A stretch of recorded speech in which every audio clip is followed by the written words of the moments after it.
கர்த்தருடைய பரிசுத்த நாமத்திற்கு மகிமை உண்டாவதாக. கர்த்தரும் இரட்சகருமாயிருக்கிற இயேசு கிறிஸ்துவின் இனிய நாமத்தில் இந்த காலை வேளையிலேயும் வாழ்த்துதலை தெரிவித்துக் கொள்கிறேன். இந்த புதிய நாளை காண செய்த தேவனை நாம் நன்றியோடு துதிப்போம். கர்த்தர் இந்த நாளிலே உங்களையும் உங்கள் குடும்பங்களையும் அதிகமாய் ஆசீர்வதிப்பாராக என்று வாழ்த்துகிறேன். கர்த்தர் நல்லவர். இந்த நாளிலேயும் நமது சிந்தனைக்காக 2 வசனங்களை வாசிக்க விரும்புகிறேன். யாக்கோபு எழுதின நிருபம் 1வது அதிகாரம் 8வது வசனம் மற்றும் யாக்கோபு 4:8 ஆகிய 2 வசனங்களை நமது சிந்தனைக்காக இந்த காலை வேளையிலே நான் வாசிக்க விரும்புகிறேன்.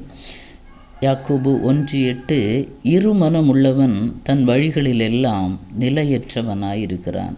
அவனமே யாக்கோபு 4:8 தேவனிடத்தில் சேருங்கள், அப்பொழுது அவர் உங்களிடத்தில் சேருவார்.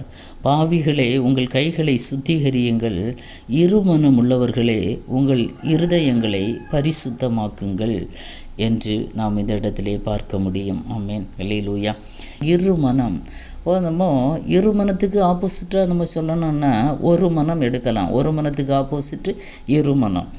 2 மனதை உடைய மனிதன் கர்த்தரிடத்திலிருந்து எதையும் பெற்றுக்கொள்ள முடியாது. அது மட்டுமல்ல, உலக பிரகாரமாகவும் ஒரு காரியத்தை நாம் செய்ய முற்படும்போது அங்கே 2 விதமான காரியங்கள் நாம் யோசித்தால், 2 விதமான சிந்தனைகள், 2 குரூப்பு ஆளுக்கு ஒவ்வொரு யோசனைகளை சொன்னால் நம்ம எதையுமே சக்ஸஸாக பண்ணி முடிக்க முடியாது. ஒரு வீட்டில் 4 பேர் இருந்தால் 4 பேரும் ஒருமனப்பட்டால் தான் ஒரு காரியத்தை செய்ய முடியும், ஒரு கிரியையை அந்த இடத்துல நடப்பிக்க முடியும். அது உலக பிரகாரமாக இருந்தாலும் சரி, ஆவிக்குரிய காரியத்தில் இருந்தாலும் சரி, கர்த்தரிடத்திலிருந்து ஏதாவது பெற்றுக்கொள்ளணும்னா ஒரு மனம் வேண்டும். ஆமென், ஒரு மனம் வேண்டும். 2 மனம் இருந்தால் 2 மனம், செய்யலாமா செய்யக்கூடாதா, போகலாமா போகக்கூடாதா, வாங்கலாமா வாங்கக்கூடாதா, 2 விதமான யோசனைகள் என்று கூட சொல்லலாம். 2 விதமான யோசனைகள். இந்த வார்த்தைகளை நான் தியானித்த போது ஆவியானவர் என் உள்ளத்திலே பிரகாசிப்பித்த சில அர்த்தங்களை நான் உங்களோடு பகிர்ந்து கொள்ள விரும்புகிறேன். இருமனம் என்று சொல்லும்போது அதிலே வருகிறதான அவிசுவாசம் ஒன்று, இன்னொன்று சந்தேகம். இது 2ம் ஒரு மனுஷனை ஒரு மனதை விட்டு பிரிக்கிறது. அவிசுவாசம், இன்னொன்று சந்தேகம். இந்த 2ம் வாழ்க்கையில் இருக்குமானால், இது 2ம் ஒரு மனுஷனுடைய வாழ்க்கையில் இருக்குமானால் அவன் எதையும் பெற்றுக்கொள்ள முடியாது, எதையும் சாதிக்க முடியாது. அதுக்கு நேர ஆப்போசிட்டாக ஒரு மனத்தை நம்ம எடுத்துக்கொள்ளலாம். அந்த ஒரு மனதுக்குள்ளே என்ன இருக்குமா? விசுவாசம் மற்றும் நம்பிக்கை. ஆமென், அல்லேலூயா. இந்த வார்த்தைகளை தியானித்த போது பல வேத சத்தியங்களை ஆவியானவர் என்னோடு கூட இடைபட ஆரம்பித்தார். மிக சுருக்கமாக நான் சொல்லி முடிக்க விரும்புகிறேன். தெய்வ பிள்ளைகளே, இந்த காலை வேளையில் கூட இந்த இருமனத்திற்குள்ள ஒரு அவிசுவாசமும் ஒரு சந்தேகமும் அடங்கி இருக்கிறது. ஆமென், இந்த 2ம் கலந்தது தான் இருமனம். இந்த அவிசுவாசம் இருந்தாலும் நாம் எதையும் சாதிக்க முடியாது, பெற்றுக்கொள்ள முடியாது. சந்தேகம் இருந்தாலும் எதையும் நம்ம என்ன செய்ய முடியாது, தைரியமாக செய்ய முடியாது. ஆனால் அதற்கு நேரே மாறாக ஒரு மனம் இருக்குமானால் அங்கே விசுவாசமும் நம்பிக்கையும் காணப்படும். ஆமென், விசுவாசிக்கிறவனுக்கு எல்லாம் கூடும். ஆமென், நீ விசுவாசித்தால் தேவனுடைய மகிமையை காண்பாய். ஆமென். அதே மாதிரி நம்பிக்கை. நம்ம விசுவாசத்துக்கு டெஃபினிஷனே பைபிளில் என்ன கொடுத்துருக்கிறதுனா, விசுவாசம் என்பது நம்பப்படுகிறவைகளின் உறுதியும் காணப்படாதவைகளின் நிச்சயம். ஆமென், அல்லேலூயா. அப்போது ஒரு தேவ பிள்ளை இந்த விசுவாசம் நம்பிக்கை நமக்குள்ள வரும்போது ஒரு மனதுக்கு நேராக நாம் வழி நடத்தப்படுகிறோம். நாம் கர்த்தரிடத்திலிருந்தும் பெற்றுக்கொள்ள முடியும். உலக பிரகாரமான சில காரியங்களிலேயும் இந்த 2ம் ஒன்று கூட சேரும்போது தான் சில காரியங்களை நம்மால் என்ன செய்ய முடியும், சில கிரியைகளை நடப்பிக்க முடியும். இந்த கால வேளையில் நம்மிடத்தில் ஒரு மனம் இருக்கிறதா, இல்லை 2 மனம் இருக்கிறதா? 2 மனம் இருந்தால் எதையுமே நம்மளால் சாதிக்க முடியாது, பெற்றுக்கொள்ள முடியாது, கர்த்தரிடத்திலிருந்தும் பெற்றுக்கொள்ள முடியாது. அது யாக்கோபு 4:8 நேராக வரும்போது அவர் சொல்லுகிறார், தேவனிடத்தில் திரும்புங்கள், ஆமாம், தேவனிடத்தில் சேருங்கள், அப்பொழுது அவர் உங்களிடத்தில் சேருவார். ஆமென், அல்லேலூயா. அப்போது 2 மனம் ஒரு தேவ பிள்ளையை கர்த்தரை விட்டு பிரிக்கிறது, தூரமாக வைக்கிறது. ஆமென், அல்லேலூயா. கர்த்தரிடத்தில் சேர விடாதபடிக்கு தடுக்கிறது, தடை செய்கிறது, பிரிக்கிறது. ஆமென், இது இந்த 2 மனம். ஆமென், ஏன்னா அதற்குள்ளே இருக்கிறது அவிசுவாசமும் சந்தேகம். அல்லேலூயா. அதனால தான் அது கர்த்தரை விட்டு தூரமாக்குகிறது. அதனால் கர்த்தர் என்ன சொல்லுகிறாருன்னா, பாவிகளே உங்கள் கைகளை சுத்திகரியுங்கள், இருமனம் உள்ளவர்களே உங்கள் இருதயங்களை பரிசுத்தம் பண்ணுங்கள். ஆமென், அல்லேலூயா. இருமனமுள்ள ஒரு மனுஷனுடைய இருதயத்தில் எது இருக்காதான்? பரிசுத்தம் இருக்காதான். அப்போ முதல்ல சொன்னது மாதிரி அவிசுவாசமும் சந்தேகமும் இருக்குமானால் அங்கே பரிசுத்தத்திற்கு இடமில்லை. ஆமென், அல்லேலூயா. அவிசுவாசமும் சந்தேகம் இருக்குமானால் பரிசுத்தமான தேவன் நம்முடைய இருதயத்திற்குள்ளே வாசம் பண்ண முடியாது. ஒரு மனம் இருக்கிற பட்சத்திலே அங்கே விசுவாசமும் நம்பிக்கையும் இருக்கும். அந்த இடத்திலே கர்த்தர் வாசம் பண்ணுவார். கர்த்தரிடத்திலிருந்து நாம் பெற்றுக்கொள்ள முடியும். ஒரு எக்ஸாம்பிள் வேதத்திலிருந்து நான் உங்களோடு சொல்லி முடிக்க ஆசைப்படுகிறேன். 1 ராஜாக்களின் புஸ்தகம் 18வது அதிகாரத்துக்கு நேராக நம்ம வரும்போது அவனுடைய 21வது வசனத்தில் வரும்போது, இப்போ எலியாவுக்கு கர்மேலிலே ஒரு பெரிய சேலஞ்ச். ஆமென். ஆகாபுக்கு முன்பாக இப்போது 450 பாகாலின் தீர்க்கதரிசிகள், கர்த்தரின் தீர்க்கதரிசியாகிய எலியா ஒருவன் மாத்திரமே. ஆமென், அல்லேலூயா. எந்த மட்டும் நீங்கள் 2 நினைவுகளால் குந்தி நடப்பீர்கள். கர்த்தர் தெய்வமானால் அவரை பின்பற்றுங்கள், பாகால் தெய்வமானால் அவனை பின்பற்றுங்கள் என்றான். ஜனங்கள் பிரதியுத்தரமாக அவனுக்கு ஒன்றும் சொல்லவில்லை. ஆமென், அல்லேலூயா. இது ஒரு மனமும் இல்லை, இரு மனமும் இல்லை. அல்லேலூயா. எதுவும் இல்லாமல் ஜனங்க நடுவில் நிற்கிறாங்க. அல்லேலூயா. இப்போது எலியா ஒரு பெரிய சவால் விடுகிறார், ஒரு பெரிய சேலஞ்சு.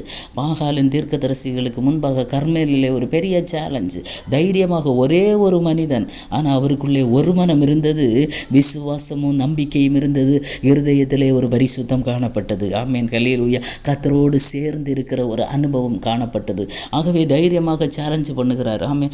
எந்த மட்டும் 2 நினைவுகள் இருந்தால் எதையும் ஒரு மனிதனால் செய்ய முடியாது. ஆமென், அல்லேலூயா. நம்ம வாழ்க்கையிலும் எடுத்து பாருங்களேன். ஒரு காரியத்தை செய்யணும், இந்த காரியம் கண்டிப்பாக செய்யணும், ஆனால் வேணுமா வேண்டாமா, ஒன்றில் வேணும் இல்லைன்னா வேண்டாம், ஒன்றில் செய்யணும் இல்லைன்னா செய்யக்கூடாது, அப்படி ஒரு தீர்மானத்திற்கு வரணும். ஏதோ ஒன்றே ரைட் இல்லைன்னா ராங். ஆமென், அல்லேலூயா. ஏதோ ஒன்று செய்தால் தான் செய்ய முடியும். 2 நினைவுகளால் இருந்தால் எதையுமே செய்ய முடியாது, சாதிக்க முடியாது, எந்த ஆசீர்வாதத்தையும் நன்மையும் காணவும் முடியாது, சுதந்திரிக்கவும் முடியாது. இப்போ எலியா சேலஞ்சு பண்ணுகிறார், எந்த மட்டும் 2 நினைவுகளால் குந்தி நடப்பீங்க. ஆமென். இந்த வார்த்தை மிக கவனிக்க வேண்டிய ஒரு வார்த்தை. குந்தி சரியாக நடக்க முடியாது. ஆமென், அல்லேலூயா. 2 நினைவுகள் இருந்தால், அவிசுவாசமும் சந்தேகமும் ஒரு மனுஷனுடைய ஆவிக்குரிய வாழ்க்கையில் இருக்குமானால் அவன் கர்த்தருடைய பார்வையிலே சரியாக அவன் பயணிக்க முடியாது, நடக்க முடியாது. ஆமென், அல்லேலூயா. என்று சொல்லிவிட்டு சொல்லுகிறார், ஒன்னி கர்த்தரை நம்புங்க, இல்லைன்னா பாகாலை நம்புங்கள். அல்லேலூயா.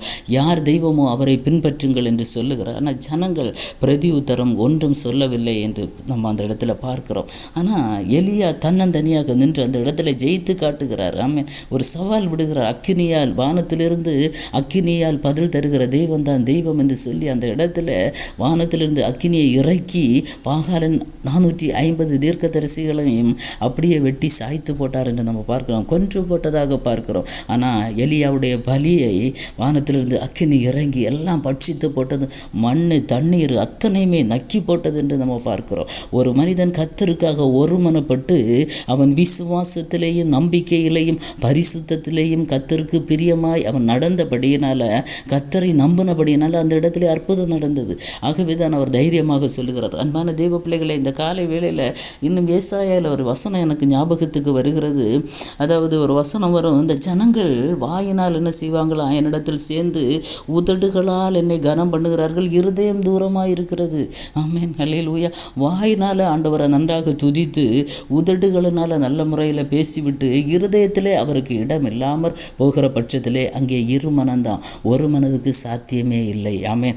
ஏசாயா தீர்க்கதரிசன புஸ்தகம் 29வது அதிகாரம் 13வது வசனத்திலே அந்த இடத்திலே நம்ம பார்க்க முடிகிற இருதயம் இன்றைக்கு கர்த்தரை விட்டு விலகி தூரமாக இருக்குமானால் கர்த்தர் நமக்கு பதில் தர முடியாது. இருதயம் கர்த்தரோடு இருக்குமானால் ஒரு மனம் நமக்குள்ளே வரும், ஒரு விசுவாசமும் நம்பிக்கையும் நம்மை சூழ்ந்து கொள்ளும். ஆமென். தேவ பிள்ளைகளை, இந்த இடத்திலே தனிமையாக ஒரு மனிதன், ஆனால் எலியா நன்றாக கர்த்தரை அறிந்திருந்தான், தன்னுடைய இருதயத்தை பரிசுத்தமாக வைத்திருந்த ஒரு மனிதன், கர்த்தர் மேல் நம்பிக்கை விசுவாசத்தை வைத்திருந்த ஒரு மனிதன். ஆமென். நன்றாக ஜெபிக்கிற ஒரு மனிதன். அவருக்கு தெரியும், நான் ஜெபிச்சேன்னா கர்த்தர் எனக்கு பதில் தருவார். ஆமென், அல்லேலூயா.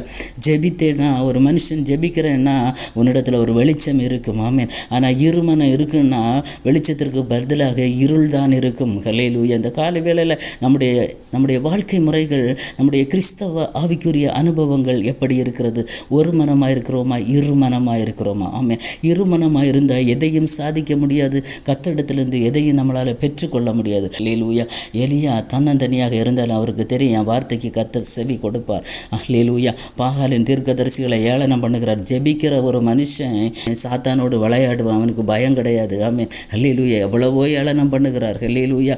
எலியா அந்த இடத்துல பாகாலின் தீர்க்கதரிசிகளிடத்தில் எவ்வளவோ ஏளனம் பண்ணுகிறார். ஜெபிக்கிற ஒரு மனுஷனால் மாத்திரம்தான் பிசாசோடு விளையாட முடியுமே தவிர ஜெபிக்காத ஒரு மனுஷனோட பிசாசு விளையாடுவான். ஆமென். அல்லேலூயா. அந்த இடத்துல தான் ஒரு மனம் மாறி இருமனம் இருக்கிறது. நீ உன் வாழ்க்கையிலே ப்ரேயர் லைஃப் இல்லைன்னா சாத்தான் உன் வாழ்க்கையிலே ப்ளே பண்ணுவான். அல்லேலூயா.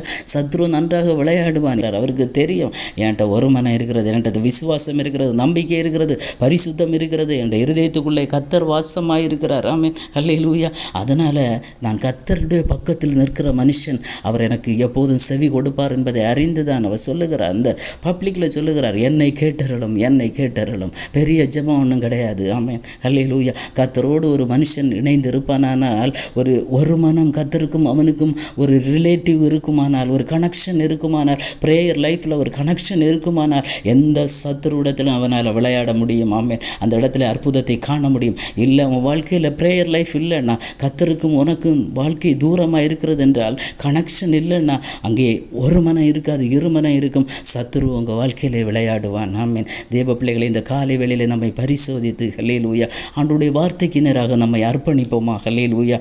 எந்த இடத்துல ஒரு மனம் நஷ்டப்பட்டதோ, எந்த இடத்துல விசுவாசம் நம்பிக்கை அற்று போனதோ, ஆமென், அவிசுவாசமும் சந்தேகமும் எந்த இடத்துல குடிகொண்டு இருக்கிறதோ, நாம் எதையும் கர்த்தரிடத்திலிருந்து சாதிக்க முடியாது. ஆகவே இன்றைக்கு நம்மை நாமே பரிசோதித்து, நம்முடைய இருதயத்தை நம்ம சோதித்து, ஆமென், எதுவும் நடக்கலையே, எதுவும் கிடைக்கலையே, எப்போதுமே சந்தேகம். சிலருடைய வாழ்க்கையில் எதுவும் செய்யணுமா செய்ய வேண்டாமா எப்போவுமே சந்தேக அனுபவங்கள் இருக்குன்னு நினைத்து கொள்ளுங்கள். நம்முடைய வாழ்க்கையில் இருமனம் என்று ஒன்று இருக்கிறது. அல்லேலூயா. அதாவது நம்முடைய இருதயம் தூரமாக இருந்தால், கர்த்தரை விட்டு தூரமாக இருக்குமானால் அது இருமனம் என்று அர்த்தம். நம்முடைய இருதயம் கர்த்தரோடு இசைந்து இருக்கும் என்றால் அது ஒரு மனம். நம்ம ஜெபிக்கிற ஜெபங்கள் கேட்கப்படும். கர்த்தர் அற்புதங்களை செய்வார். ஒரு எலியா தீர்க்கதரிசி ஒத்தையில் ஒரே ஒரு மனிதனாக நின்று சாதித்து காட்டினார். ஆமென். தெய்வ பிள்ளைகள் எல்லாரும் சாதிக்க பிறந்தவங்க. ஆமென். நம்ம கர்த்தருக்குள்ள விசுவாசத்தோடு தைரியத்தோடு அல்லேலூயா கர்த்தருக்கு நம்முடைய இருதயத்தில் இடம் கொடுத்து அல்லேலூயா இந்த சந்தேகங்களை எல்லாம் விரட்டி விட்டு, இருமனதை எல்லாம் விரட்டி விட்டு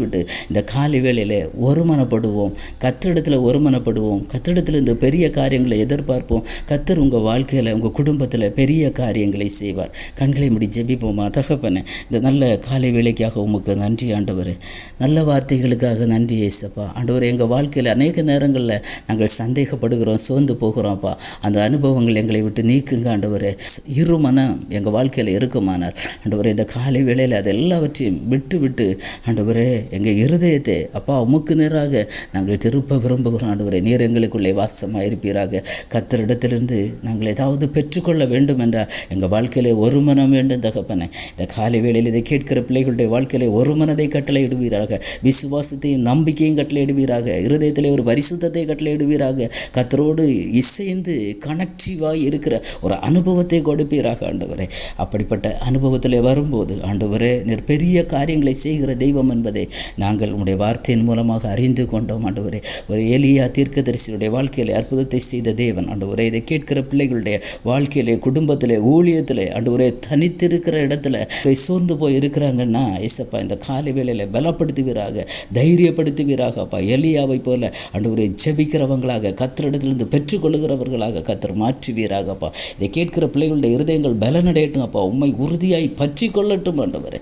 உம்மை நம்ப கர்த்தர் கிருபை செய்வீராக ஆண்டவரே. விசுவாசத்தில் பலப்பட கிருபை செய்வீராக. நீர் அப்படி செய்ய போகிற கிருபைக்காய் நன்றி. கர்த்தர் பெரிய காரியங்களை செய்வீராக ஆண்டவரே. உம்மிடத்திலிருந்து பெரிய காரியங்களை தெய்வ பிள்ளைகள் எதிர்பார்த்து ஆண்டவரே நம்பிக்கையோடு விசுவாசத்தோடு ஒரு மனதோடு எல்லாவற்றையும் பெற்றுக்கொள்ள உதவி செய்யுங்க. எல்லா குடும்பங்களையும் விட்டு, ஒவ்வொரு தெய்வ பிள்ளைகளுடைய இருதயங்களை விட்டு இரு மனங்கள் எல்லாம் வெளியேறுவதாக இயேசுவின் நாமத்தினால கர்த்தர் பெரிய காரியங்களை செய்வீராக. நீர் அப்படி செய்ய போகிற கிருபைக்காக உமக்கு நன்றி செலுத்துகிறேன் ஆண்டவரே. கர்த்தர் உயர்ந்திருப்பீராக. நீர் மாத்திரம் உயர்ந்திருப்பீராக. ஆசீர்வதியும். இயேசுவின் மூலம் ஜெபத்தை கேளும் ஜீவனுள்ள நல்ல பிதாவே. ஆமேன், ஆமேன். God bless you.